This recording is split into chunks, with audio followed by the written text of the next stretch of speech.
Graça e paz, amém? Boa noite, estava com saudade de vocês, estive um tempo meio afastado daqui, vocês sabem que a Carol ganhou o bebê, a Clara chegou, né? Eu ia até trazer umas fotinhos dela, mas não deu tempo, mas na próxima vez eu trago. E aí acabei tirando uns dias de férias para ajudar nesse primeiro momento, nesses primeiros dias. A Carol, estava tudo planejado para ela fazer o parto normal.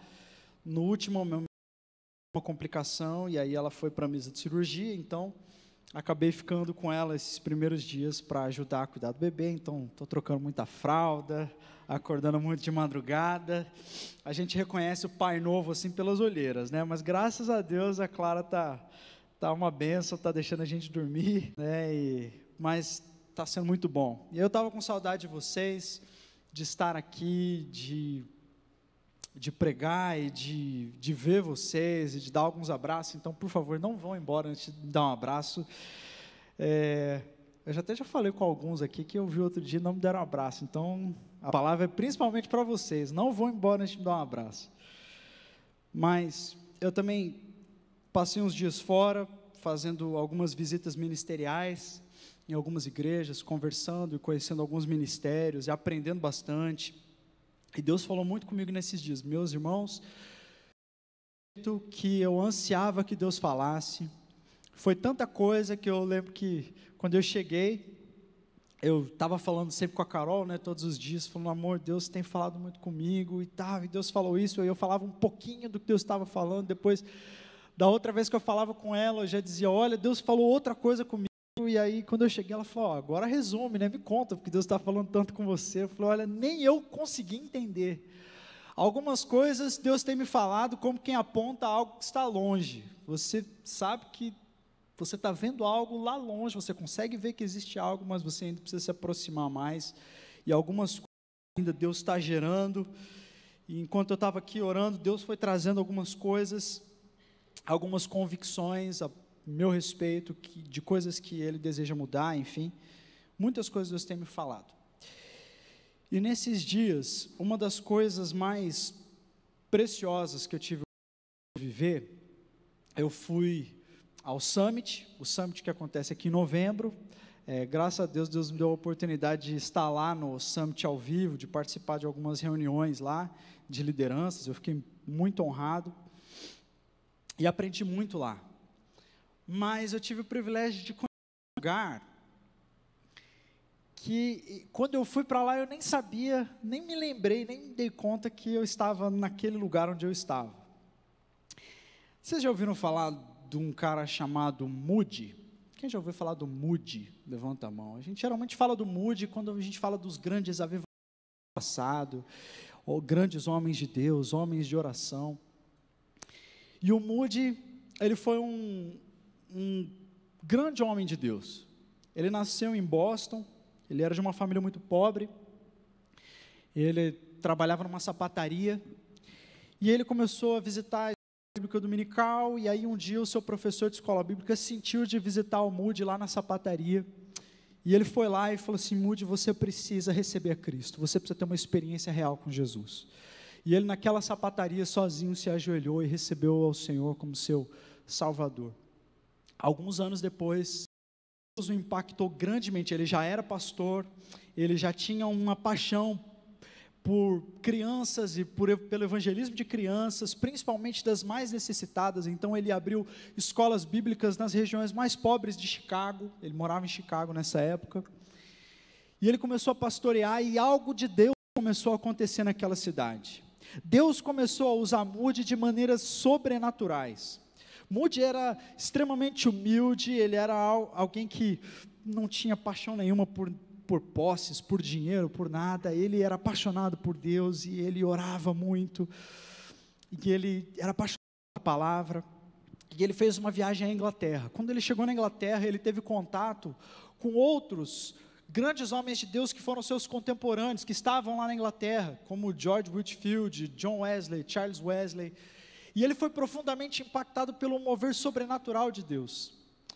E quando ele foi então a Chicago, Deus transformou o ministério de Moody, de modo que ele pregava e as multidões se aglomeravam para ouvi-lo, e durante a pregação, antes mesmo de chegar no momento de apelo, as pessoas já se prostravam, já choravam e clamavam por perdão, por misericórdia.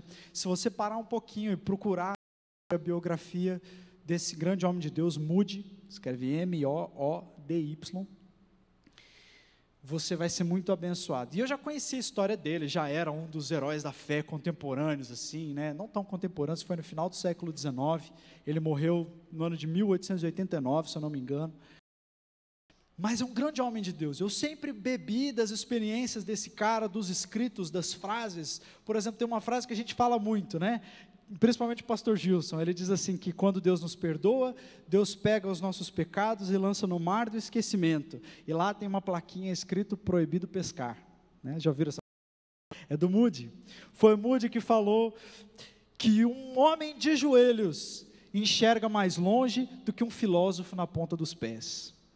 Ele escreveu muito, falou muito sobre oração, e aí eu estava já chegando no meu último dia de viagem, já doido de saudade, e eu falei, cara, aqui é a cidade do Moody, cara, ele fundou um seminário aqui, ele foi pastor de uma igreja aqui, cara, eu preciso conhecer essa igreja. Aí eu entrei na internet, pesquisei onde era, dei um jeito, era longe, era 1 hora de onde eu estava, eu dei um jeito, e eu visitei a igreja, em homenagem a ele, chama Moody Church, a igreja onde ele foi pastor, e foi uma experiência assim tremenda, tremenda.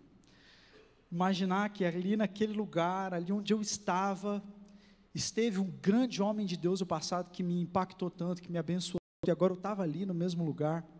Eu fiquei muito, muito grato a Deus, e eu cheguei ali perto de uma placa, tinha uma placa na parede escrito assim, perto deste lugar, perto deste ponto, Moody se ajoelhou e clamou que Deus derramasse um grande avivamento sobre Chicago. Eu falei, cara, putz, essas coisas, elas sempre começam do mesmo jeito, sempre com um homem de joelhos, né? Não importa se é em Chicago, se é na África, se é no Nepal, se é em Campo Grande, sempre tem alguém de joelhos. Todo o grande movimento que Deus faz na terra, se você olhar para a história e você for olhando o que aconteceu antes, você sempre vai chegar na mesma figura, um homem, uma mulher de joelhos diante de Deus. E aí eu ajoelhei no mesmo lugar, e aí eu fiz aquela oração de Abacuque, eu falei assim, Senhor, faz de novo,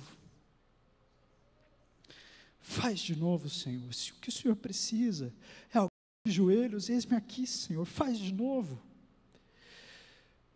aviva a tua obra, ó Senhor, nos dias de ira, lembra da tua misericórdia. Eu comecei a me lembrar da nossa igreja, eu comecei a me lembrar dos jovens ilustres que agora eu tenho o privilégio de liderar, e eu falei, Senhor, aviva cada um deles, aviva-nos como igreja, aviva as células, aviva os nossos cultos, aviva o nosso tempo a sós contigo, aviva as nossas conversas, aviva, Senhor, as nossas disposições, as nossas afeições, aviva-nos, ó Deus, e queima tudo em nós que é do Senhor, até o ponto em que quando alguém olhar para nós, só enxergue a Cristo.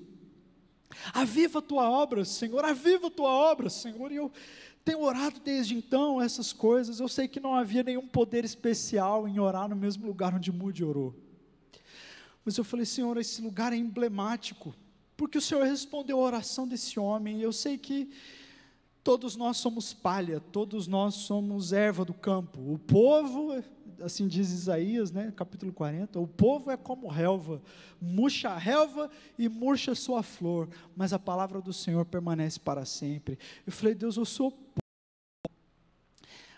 mas pelo amor do teu Filho, aviva a tua obra, e levanta jovens na nossa igreja, que amem ao Senhor mais do que amam o mundo, e coloquem-se nos seus joelhos e orem a mesma coisa, antes de orarem por qualquer coisa, antes de orarem por si mesmos, pelos sonhos, pelos seus planos, pelas suas famílias, pelos seus maridos, pelas suas esposas, pelos seus filhos, que orem por um grande mover do Senhor na nossa vida.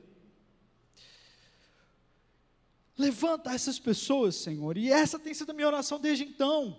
Levanta-nos para uma vida radical, para um ministério radical, uma oração radical, para uma entrega radical, para que a gente viva coisas que a gente ainda não viveu, para que a gente ouça de Deus coisas que a gente ainda não ouviu. Mas, Senhor, que seja da tua parte, que não seja um movimento humano, que não sejam como aquelas pessoas doentes que ficavam reunidas em torno do Bethesda, esperando acontecer alguma coisa. Não, Senhor, em torno de uma tradição, que nós sejamos como aqueles que estavam ali ao redor de Jesus. Que seja do Senhor, que venha da tua parte, porque se as pessoas não te buscarem por causa do teu chamado, estar chamando, então que elas não te busquem por mim, Senhor, mas levanta essas pessoas no nosso meio, que desejam isso acima de todas as coisas, que querem fazer essa oração. Senhor, nos meus dias, na minha geração, na minha vida, aviva a tua obra, derrama um poderoso avivamento. E aí eu comecei a escrever algumas coisas, e a pensar em algumas coisas, e antes de a gente abrir no texto, eu gostaria de dizer o que está no meu coração para essa noite, para esse culto, mas não é só para essa noite, é para toda a nossa igreja, em todos os dias. Venho aqui sem expectativa, nunca. Eu não estou falando da pregação. Quando nós nos apresentamos diante de Deus, seja o momento que for, o lugar que for, quando nós apresentamos diante de Deus, nós precisamos nos apresentar com expectativas de que Deus faça alguma coisa. Então eu não venho aqui sem expectativa, não venho aqui para falar um monte de coisa na sua cabeça e você sair cheio de histórias novas ou argumentos novos, mas o meu desejo e a minha intenção é que você saia daqui para fazer alguma coisa, para ter uma mudança de atitude, um posicionamento diante de Deus. O texto de Atos capítulo 20, no versículo 24, o apóstolo Paulo é um dos meus versículos preferidos. Ele diz: em nada eu considero a minha vida como preciosa para mim mesmo, a não ser que eu complete o chamado que Deus me deu, a carreira que está proposta de pregar o evangelho do reino. Eu não considero a minha vida preciosa para mim mesmo, a minha vida não tem valor para mim mesmo, eu não gasto tempo comigo mesmo, no sentido de ter as minhas próprias ambições, as minhas próprias aspirações. A única coisa que eu quero, o único valor que a minha vida tem, é se eu cumprir fielmente a vida que o próprio Deus me propôs. E eu quero te dizer nessa noite, meu irmão e minha irmã, Deus te propôs uma caminhada, e a sua vida não tem valor para você mesmo, se você não cumprir fielmente esse propósito que Deus tem. É só neste propósito que você vai ser feliz como você deseja ser feliz, que a sua família vai ser completa como você deseja que ela seja. É só quando nós cumprimos o propósito de Deus. E eu comecei a orar, e eu tenho conversado com várias pessoas, e várias delas me perguntam assim: cara, qual que é o teu sonho, qual que é a tua visão e tal, e eu fico assim, muitas vezes, receoso até de falar, porque eu falo, cara, eu oro tanto pedindo direção para Deus em tudo que eu faço, que eu não tenho assim um plano de ação muito longo. Mas nesse tempo que eu tirei, depois de fazer essa visita na igreja do Muri, eu falei assim: Deus, esse homem, ele teve uma visão do Senhor, o Senhor deu uma visão para ele, não foi ele que decidiu o que ele queria que acontecesse, o Senhor compartilhou com o coração dele. Eu falei: então Deus, compartilha também com o meu coração a tua visão para nós, a tua visão para nós, a tua visão para mim, para aquele rebanho, o rebanho da nossa igreja, para nós como comunidade de fé. Quais são os teus sonhos? Qual é a tua visão? Qual é o teu desejo para nós? O teu desejo é que a gente fique indo de sábado em sábado no culto e pronto? Que a gente, sei lá, caminhe sem perspectiva de coisas maiores? E Deus começou a derramar algumas coisas no meu coração, e eu comecei a escrever. Enquanto eu escrevia, eu chorava, porque Deus começou a possuir o meu coração com desejos santos da parte dele. E eu sabia que várias dessas coisas que eu estava escrevendo não eram minhas, não vinham do meu coração, mas vinham do próprio coração de Deus. E eu comecei a escrever, e eu falei: eu sonho com uma comunidade viva, vibrante, cheia da tua presença. Eu sonho com uma comunidade que não consegue ficar presa dentro das quatro paredes. Eu sonho com uma comunidade evangelizada e evangelizadora. Eu sonho com uma comunidade cheia de pessoas que amam o Senhor a todo custo.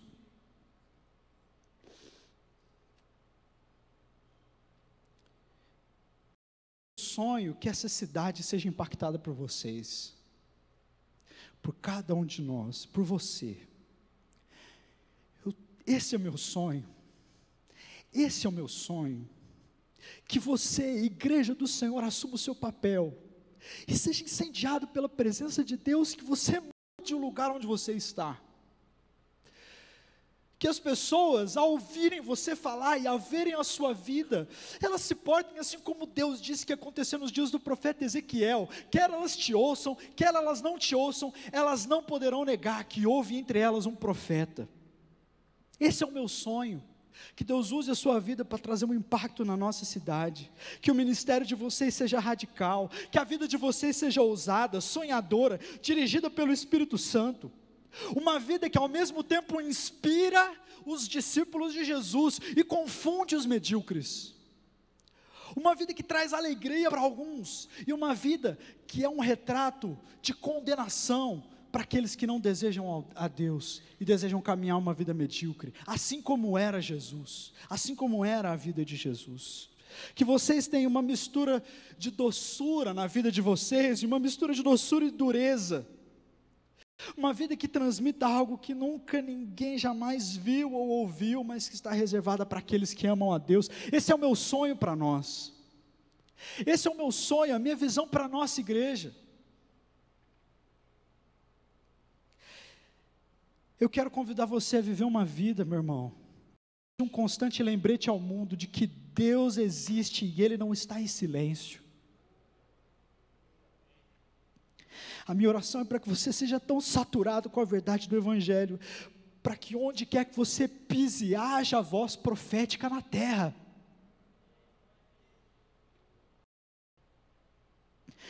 A minha vida e a minha oração, meu sonho, é para que a nossa vida tenha um sabor radical, e quando vierem as perseguições sobre você, quando você for criticado, quando você for isolado pelas pessoas, quando as pessoas levantarem falso para você, ou quando você se deparar com a morte, ou quando você se deparar com a dor, ou quando você se deparar com câncer, ou quando você se deparar com a falta de dinheiro, que você se alegre, que você se regozije, porque você está cheio do Espírito Santo, que você não fique reclamando, que você não desista do chamado de Deus nesses momentos. Esse é o meu sonho, de termos gente assim, gente que fala, serve e prega de uma maneira que Deus deixe de ser uma figura fictícia e se torne real para elas. O sonho para a nossa igreja, para a Rede Uni, para mim, é que nos próximos 10, 20 ou 30 anos, vocês se tornem referências em todas as áreas da vida de vocês, e que vocês causem uma revolução sobrenatural em toda e qualquer estrutura, seja na estrutura religiosa, social, na estrutura política. Vocês sejam aqueles que tragam as mudanças, cheios do Espírito Santo de Deus.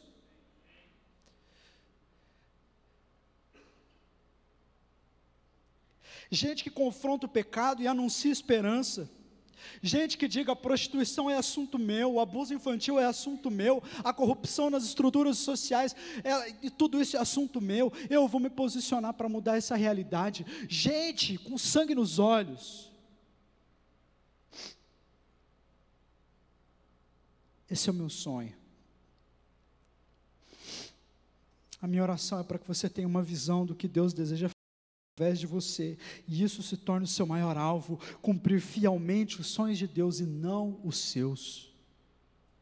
Eu quero ver isso na minha geração, meus irmãos, eu quero ver isso na minha geração, como nos tempos de Moody, ou Whitefield, Finney, John e Charles Wesley, que Deus levante também aqui os seus profetas, homens e mulheres em chamas pelo Cordeiro Santo,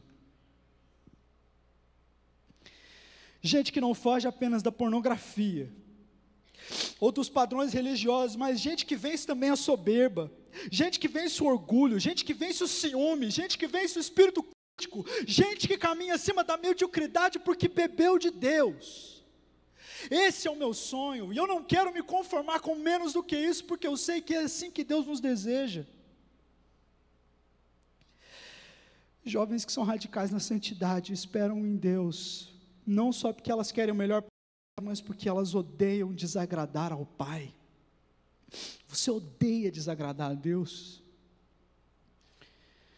Eu sonho que Deus levante na nossa geração, aqui, entre nós, gente que ame a Deus mais do que as coisas, e que se ocupam em servir as pessoas mais do que em acumular coisas. Meu sonho é que se levantem jovens que saibam que o tesouro deles está no céu e não na terra, e não percam tempo correndo atrás das mesmas coisas que todo mundo perde o tempo correndo atrás. Gente que foge do consumismo e dos desejos de riqueza. Eu não digo só das riquezas, mas do desejo de riqueza. Vocês se lembram do que o apóstolo Paulo disse? Os que querem ficar ricos caem em tentação, em armadilhas e em muitos desejos descontrolados e nocivos, que levam os homens a mergulharem na ruína e na destruição. Algumas pessoas, por cobiçarem o dinheiro, nem tiveram ainda, nem ficaram ricos, por cobiçarem o dinheiro, desviaram-se da fé e atormentaram a si mesmos com muitos. Desejar a riqueza já faz isso. E eu sonho para que Deus levante gente que ame a Deus mais do que as coisas. O excesso de coisas está nos matando. O mundo não vai glorificar a Cristo, meus irmãos, porque eles olham para nós e veem que a gente é próspero, saudável, rico, bonito. Isso impressiona o mundo, porque o mundo está correndo atrás exatamente das mesmas coisas. Eles têm os meios deles de alcançarem essas coisas. Se eles olham para nós e falam assim, Jesus é o meio de você alcançar isso aí, beleza, eu tenho os meus meios. Se Jesus é um ingresso, um ticket para você chegar onde você quer, o ticket não tem valor algum, porque depois que o show começa, você rasga o ticket e joga fora. Eu sonho para que Deus levante no nosso meio jovens em chamas, que o amam e amam a sua palavra. Você causa uma revolução onde você está, meu irmão e minha irmã. Mas entenda, esse estilo de vida morno, sem radicalidade, seguro demais, sem uma visão de Deus, fazendo o que todo mundo faz, essa vida não impressiona ninguém, muito menos o mundo, e isso é um desperdício de vida. Não viva assim. Se o que você precisa é de um sonho, é de ser capturado por essa visão e ser movido por isso, dizer assim, Senhor, é isso que eu quero encarnar, eu quero viver isso, porque eu sei que os filhos de Deus aqui nessa noite estão ouvindo essas coisas e estão dizendo amém, amém, é isso que eu quero. Se você ainda não está assim, meu irmão, peça a Deus que te alcance e te encha com esses sonhos. Mas a minha oração é para que nós, da Primeira Batista, sejamos radicais, com uma visão radical, uma disposição radical, um compromisso radical e uma santidade radical. Talvez o mundo não goste, e talvez por causa disso mesmo você seja crucificado, seja exposto. E daí? Cara, vocês lembram de Estevão? O rosto de Estevão brilhou como o rosto de um anjo, enquanto ele era apedrejado, porque as pessoas não conseguiam resistir à verdade das suas palavras, elas tiveram que o matar, cara. Você tem noção do que é isso? É tipo Daniel, a gente não pode suportar mais esse cara, matá-lo. Foi assim com Estevão. E logo depois que Estevão foi apedrejado, veio uma grande perseguição sobre a igreja e espalhou as pessoas pelos 4 cantos do mundo. E foi por causa dos cristãos serem espalhados que eles começaram a pregar o evangelho, porque eles não estavam querendo pregar o evangelho. Eles estavam querendo ficar só em Jerusalém. Embora Deus já tivesse falado lá em Atos, capítulo 1, versículo 8, que eles tinham que ir, eles não foram. Aí Estevão teve que morrer, teve que pagar com a própria vida para os cristãos se levantarem e começarem a obedecer a Deus. A obediência dos primeiros discípulos custou a vida de Estevão. É isso que vai nos custar, pastores, líderes. Vai custar a nossa própria vida, a obediência. E se custar a minha vida, para que nós, essa comunidade que eu tenho o privilégio de servir como pastor, os meus discípulos, as minhas ovelhas, se custar a minha própria vida, para que haja obediência da parte deles, então que venha perseguição, não tem problema, que venham as críticas, não tem problema, mas que o Senhor não resista à sua presença, para que o Senhor não nos deixe reunidos uns com os outros, e a única coisa que a gente pode dizer é Icabode, a glória de Deus se foi. Se custar a minha vida, eis-me aqui. Esse é o meu sonho, essa é a minha vida, por isso que eu darei a minha vida, para que Deus seja exaltado como o único Senhor na nossa igreja, no meio dos nossos jovens, nos nossos cultos, nas nossas palavras, na nossa vida.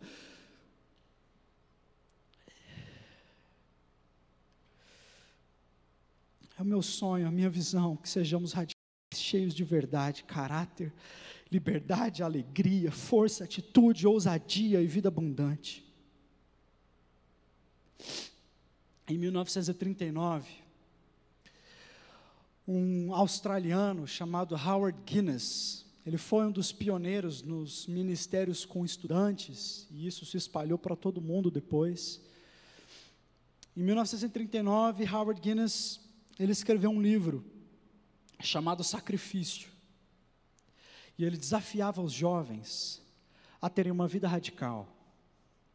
Ele escreve assim: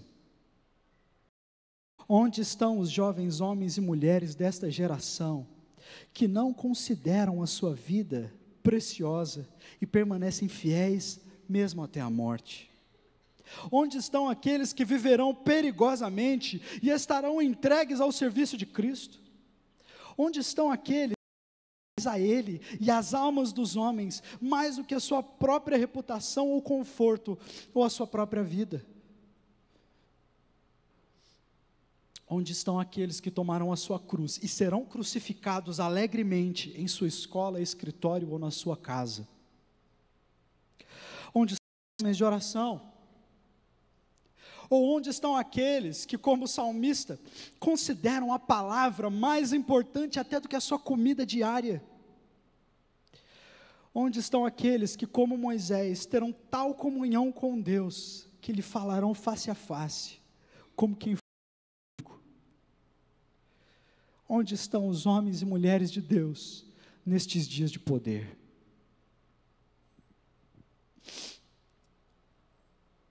Onde estão entre nós, aqui nessa noite, aqueles que dirão, como disse o apóstolo Paulo: em nada eu considero a minha vida como preciosa para mim mesmo, assim como Moody, assim como outros homens que vieram antes de mim, eu dobrarei os meus joelhos e eu direi: não me importa se os meus amigos não forem, não me importa se a minha família não for, não me importa nem se a minha igreja não for, eu correrei em tua direção e eu não pararei até que eu te encontre, até que o Senhor me possua com o seu Espírito Santo, até que a minha vida seja transformada para sempre.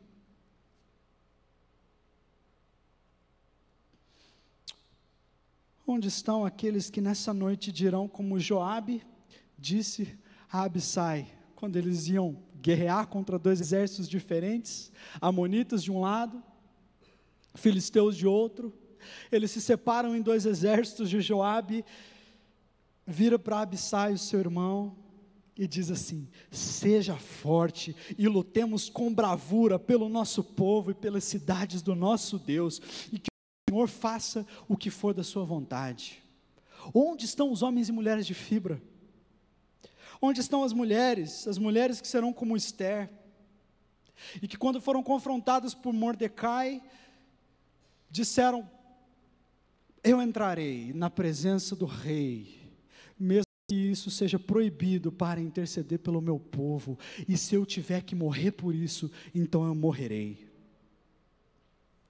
Onde estão aqueles que colocam a vida em favor do seu povo, em favor de algo que Deus deseja fazer na terra?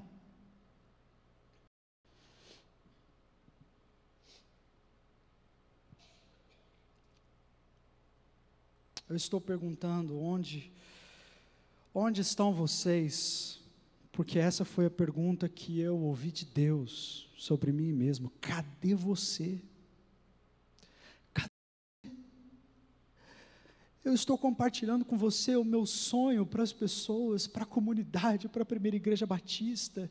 Eu estou compartilhando com você a minha visão para a minha igreja. Mas cadê você, cara? Você acha que eu comecei com essa ideia agora? Você acha que eu já não tinha antes? Será que eu já não queria compartilhar isso? Cadê você? Você esteve. Onde estão vocês, meus irmãos? Cadê vocês? Alguns escondidos porque estão em pecado, assim como Adão, né, que se esconderam quando ouviram a voz de Deus, e ficam assim, se escondendo, quando Deus fala eu me escondo, porque eu tenho medo de me expor. Onde estão vocês? O mundo precisa desesperadamente de você, as pessoas precisam desesperadamente daquilo que você tem, da água viva, da fonte que você bebe.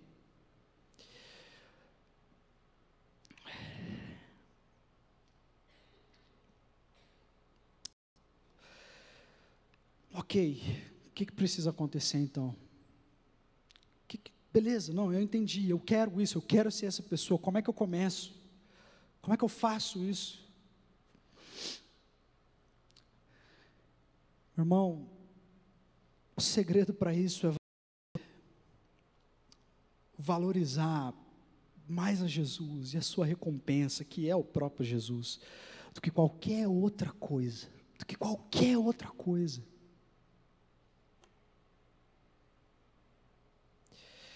Lá em Hebreus 11, 24, o texto diz: pela fé, Moisés, já adulto, recusou ser chamado filho da filha de Faraó. Ele se recusou a ser chamado. Não é que Deus o livrou de ser chamado, Deus fez um negócio que ele não precisou se posicionar. Não, ele se posicionou, ele se recusou a ser chamado filho de Faraó. Ele preferiu ser maltratado com o povo de Deus a desfrutar dos prazeres do pecado por algum tempo. Não foi que Deus o livrou dos prazeres e Deus mandou a aflição para que o caráter dele fosse forjado. Não, ele preferiu, ele escolheu o lugar mais difícil. Por quê? Por que ele fez isso? Por amor de Cristo. Ele considerou a desonra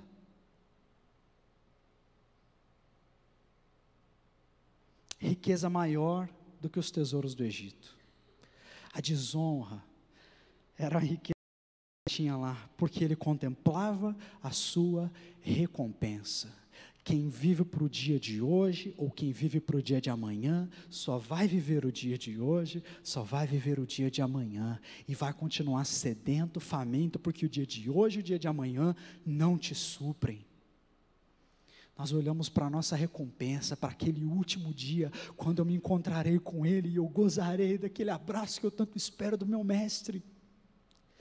Eu considero a Ele riqueza maior do que qualquer outra coisa. A gente já vai terminar. Nós já estamos caminhando para o fim, porque é isso que Deus colocou no meu coração para dizer, para eu compartilhar aquilo que Deus estava falando comigo, dos sonhos e da visão do próprio Deus sobre nós. Uma vida radical é fruto do coração que valoriza mais a recompensa que é Cristo do que qualquer outra coisa. Para alguns, estou falando grego, para outros, você está como o discípulo de Emaús, que falava assim, cara, enquanto ele falava, não nos ardia o coração.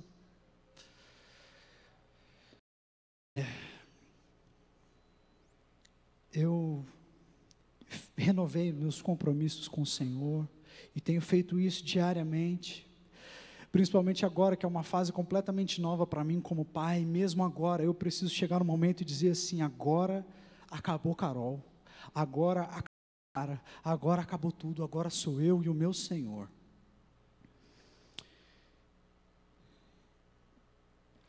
E o Senhor deseja que você faça parte desse sonho, dessa visão, de ser alguém possuído pelo Espírito Santo, em chamas, amando o Senhor, amando a sua palavra, entregue a Ele, totalmente santificado, possuído pelos desejos que estão no coração de Deus. Eu tenho certeza que Deus não te destacou, mas Deus quer que você seja parte dos sonhos e dos planos que Ele tem.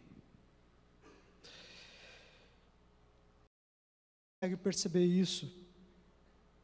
ore a Deus, peça: Senhor, abre os meus olhos, eu não estou conseguindo enxergar, eu não estou conseguindo entender que eu faço parte disso, eu continuo achando que a minha vida é um fim em si mesma. Deus, eu quero ganhar essa visão, eu quero ampliar a minha visão. Isso é genuíno.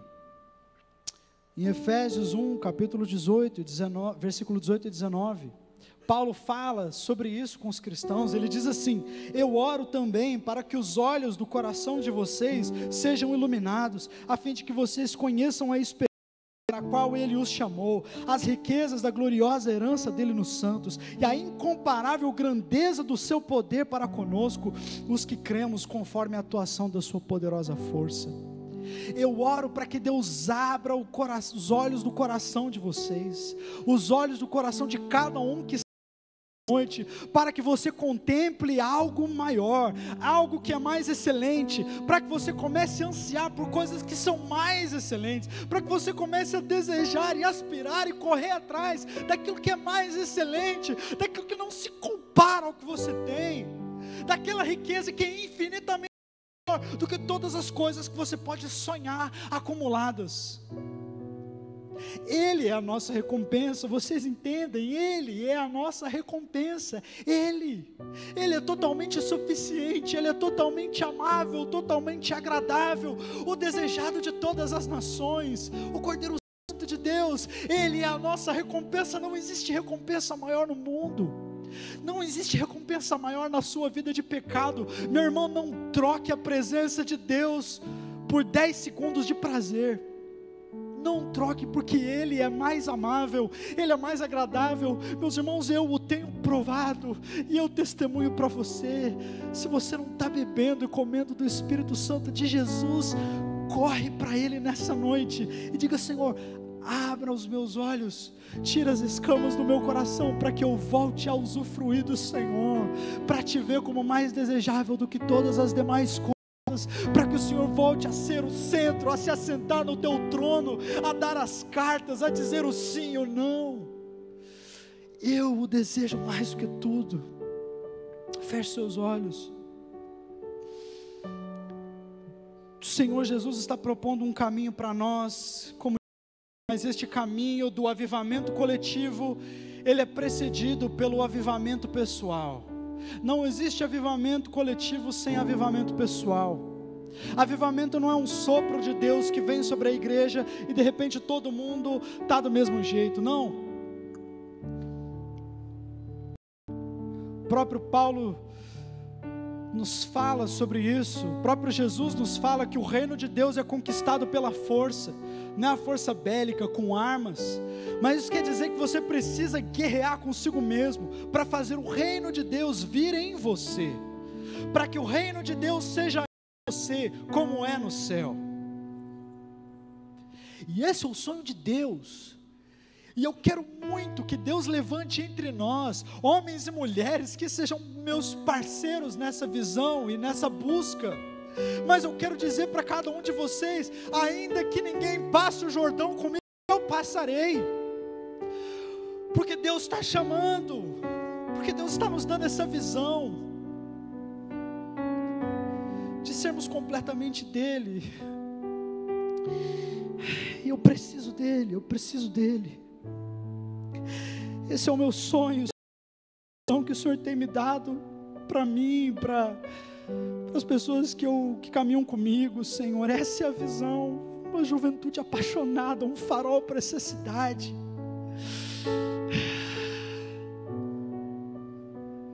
Gente que odeia o pecado, gente que odeia a carnalidade, gente sábia, gente madura, gente que se purifica diante do Senhor, que lava suas mãos diante de Ti e que apresenta mãos santas ao Senhor. Ah, Senhor Jesus, esse é o meu desejo, esse é o meu sonho, é isso que eu vou perseguir, esse é o alvo da minha vida. Senhor, não deixe os meus olhos se fecharem antes que eu veja essa juventude que o Senhor está compartilhando comigo, antes que eu veja estes avivalistas da minha geração aqueles que levantarão o teu nome como o mais precioso. É o Senhor é o alvo, o Senhor é a recompensa, é o Senhor, não é uma igreja cheia, não é uma célula que multiplica direto, é o Senhor é a recompensa, é para o Senhor que nós olhamos, é para o Senhor que nós vamos, porque o Senhor é desejável, o Senhor é precioso, o Senhor é o Cordeiro Santo de Deus, digno de abrir o livro e de desatar os selos, que comprou através do seu sangue gente de todas as tribos, povos, línguas e nações, que nos fez herança de Deus, co-herdeiros contigo. O Senhor que é o sim de Deus para todas as suas promessas, é o Senhor que nós queremos, Jesus. O Senhor, não é nada além de ti. E se nós estamos te buscando e pedindo que pela tua misericórdia o Senhor se revele a nós, por favor, Espírito, não se retenha, se derrame, encontra-nos incapazes, mas desejosos de vivenciar a tua revelação. Essa é a nossa oração nessa noite, em nome de Jesus. Nós vamos cantar uma última canção, a canção que nós cantamos logo antes da mensagem. Queria chamar a banda aqui novamente, e no momento em que a gente estiver cantando, se você desejar fazer esse compromisso com o Senhor, de dizer: Senhor, eu cansei de ouvir, cadê você? E eu quero dizer: eu estou aqui, Senhor, eu me levanto hoje, eu renovo a minha aliança hoje, eu renovo meu compromisso hoje, para fazer dessa visão e desse sonho, a minha visão e o meu sonho, para que eu seja um desses homens e mulheres que o Senhor deseja levantar em uma geração, para apontar a salvação que existe no teu nome.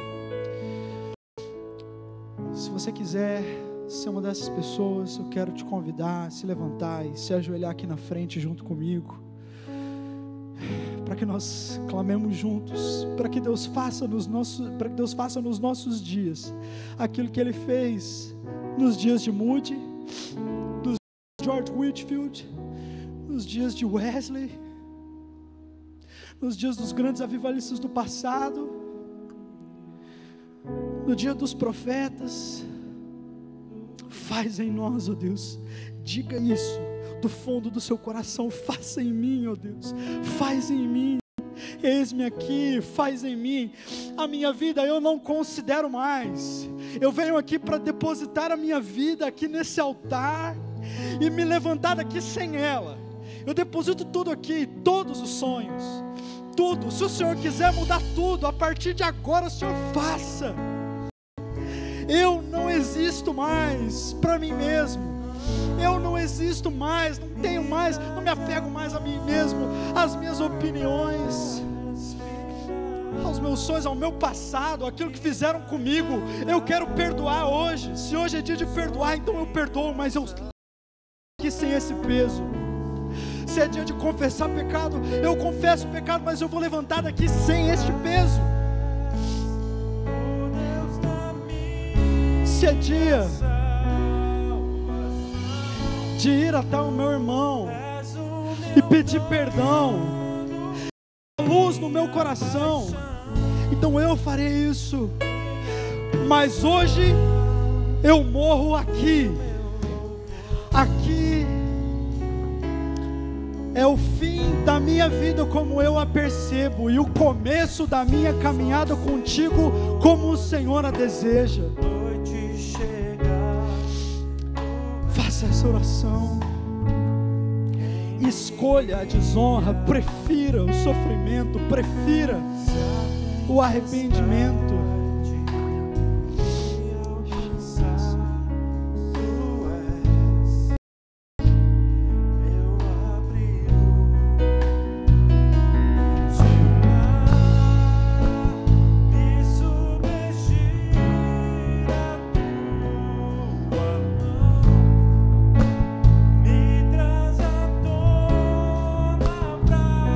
Respirar.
palavra de Deus diz: portanto, obedeçam a Deus e enfrentem o diabo, e ele fugirá de vocês. Achegai-vos a Deus, e ele se achegará a vós outros. Purificai as mãos, pecadores, limpai o coração, vós que sois de ânimo dobre, hipócritas. Lamentai e chorai, transformai o vosso riso em pranto e a alegria em tristeza. Humilhai-vos diante da presença de Deus, e ele vos exaltará. E ele vos exaltará. Essa é a palavra de Deus. Assim diz o Senhor, que levantará uma geração que serão como aqueles 7.000 que não se prostraram. Você não está sozinho. Eu tenho outros 7.000 profetas que não se prostraram diante de Baal. Que o Senhor suscite entre nós herança espiritual para as próximas gerações. Que o Senhor suscite entre nós avivamento para a próxima geração. E que aqueles que desejam participar disso sejam revestidos de força, sejam revestidos de poder sobrenatural para caminharem ousadamente e radicalmente em direção a Ele. Aleluia, aleluia. Suscita herança entre nós, Senhor. Levanta a tua semente.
Vamos aplaudir o Senhor por aquilo que Ele nos falou nessa noite. Louvado seja o Teu nome, ó Deus. Faz de novo, ó Pai. Aviva a Tua obra, ó Senhor. Nos dias da ira, lembra da Tua misericórdia. Em nome de Jesus. Fique de pé aí, você que está sentado, vamos ficar de pé. Que a graça de Deus, que o amor do Senhor Jesus e a atuação permanente do Espírito Santo esteja com todo o povo de Deus e faça essa palavra reverberar nos porões da nossa alma, nos levar a caminhar ousadamente, radicalmente em direção a Jesus. Em nome de Jesus que nós oramos. Amém. Amém. Vá na paz, meu irmão.